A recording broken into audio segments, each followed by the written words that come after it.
사랑과 신뢰를 통해 회복하는 총회. 이것이 바로 고영기 목사의 비전이자 사명입니다. 피스메이커 총무는 고영기 목사입니다. 사랑과 신뢰를 통해 회복하는 총회를 만들겠다. 총회 모든 구성원들과의 화합을 목표로 소통과 대화를 이뤄나가겠다며 피스메이커를 자처했던 예장합동 총무 고영기 목사의 행보에 빨간불이 켜졌습니다.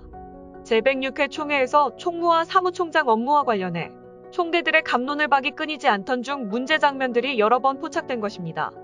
고영기 목사는 회무를 진행 중인 총회장에게 서류를 들이미는 것을 비롯해 계속해서 부적절한 행동을 이어갔습니다. 특히 모든 회의 진행이 코로나로 인해 실시간으로 중계되고 있음에도 불구하고 고성을 지르며 위협적인 행동을 가해 총회의 위상을 떨어뜨린 것입니다. 이는 엄연히 총회의 질서를 파괴하는 일이며 임원들과 총대들을 기만하는 행위입니다.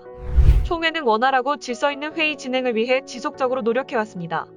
총대들 또한 3분의 발언권을 얻기 위해 이유를 불문하고 손을 들며 자신의 차례를 기다립니다. 모든 총대들이 예의를 갖추어 공손한 자세로 자신의 의견을 피력하기 위해 매 순간 최선을 다하는 것입니다.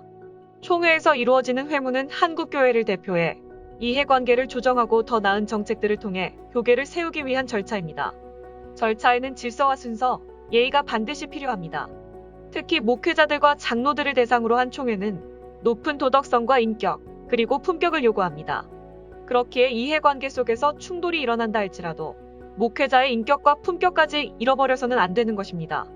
목회자가 순간의 감정을 억제하고 통제하지 못하는데 어떻게 한 영혼을 천하보다 귀하게 여길 수 있다는 것일까요? 목사님은 충무 나와라. 저한테 전화를 주신 분이 바로 여기 뒤에 계신 배강식 총회장님이십니다. 제가 거짓말하겠습니까? 잘난 점이 많습니다. 카리스마가 있어요. 제가 못하는 분이 많습니다. 근데 조금 너무 고집이 세서 그렇습니다. 그래서 앞으로 이제 제 말을 잘 하고 듣고 하면은 은혜로운 동행이 될 겁니다. 그렇게 해서 여러분 걱정되지 않도록 잘할 테니까 기도 많이 해주시면 고맙겠습니다. 총회장 이 취임식에서도 고영기 목사의 말실수는 계속됐습니다. 순서에서 광고를 맡은 고영기 목사는 행사와 전혀 무관한 총무에 관한 이야기들을 지속적으로 언급하며 총무 나올 생각이 없었다. 사무총장이 카리스마가 있다. 근데 고집이 세다. 앞으로 내 말을 잘 들으면 은혜로운 동행이 될 것이다 등 들으라는 식의 발언을 한 것입니다.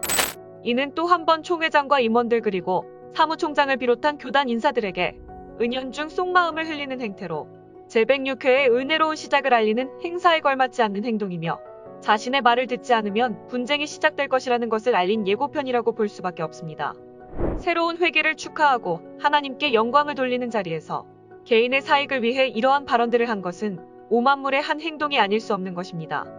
영화 킹스맨의 유명한 대사가 있습니다. Manners maketh man. 매너가 사람을 만든다는 뜻입니다.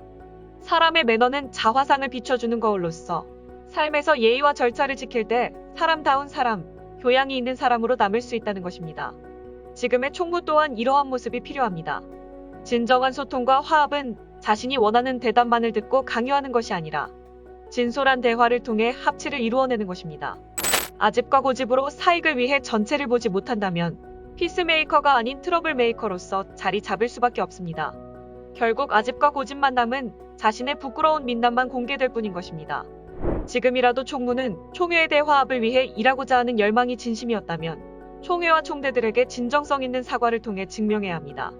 총무 개인의 사익을 위해 총회의 위상을 떨어뜨리고 비협조적인 자세와 태도로 일관한 것은 그 누가 보아도 매우 불순한 행동이며 불합리한 행위였음을 인정해야 하는 것입니다. 이를 인정하고 받아들일 때 총회 모든 구성원들의 화합을 이룩할 수 있을 것이며 진정한 피스메이커로 자리 잡게 될 것이라는 것을 기억해야 합니다.